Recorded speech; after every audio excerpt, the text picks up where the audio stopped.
নতুন প্রভাতের বাংলাদেশ, নতুন ভোরের বাংলাদেশ। এই সময় আমরা কাদা ছোড়াছুড়ি যেন না করি। আমাদের শপথ নেওয়ার সময় এসেছে। প্রতিটি দল, নিবন্ধিত 48টি, সবগুলো দলের এখন শপথ নেওয়া উচিত যে আমরা কোনোদিন আর চাঁদাবাজি করব না, টেন্ডারবাজি করব না, দখলবাজি করব না। আমরা সবসময় দেশের পক্ষে থাকব, সবসময় দেশের পক্ষে থাকব। তাই প্রিয় ভাইয়েরা, আসুন আমরা দল মত নির্বিশেষে কাঁধে কাঁধ মিলিয়ে সোনার বাংলাদেশ গড়ি, দুর্নীতিমুক্ত বাংলাদেশ গড়ি, যে বাংলাদেশের জন্য রক্ত দিয়েছে আবু সাইদ,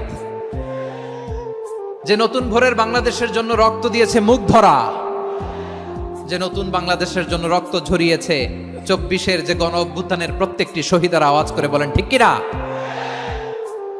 আল্লাহ তাআলা আমার দেশকে তুমি নিরাপদ করো, শান্তিময় করো।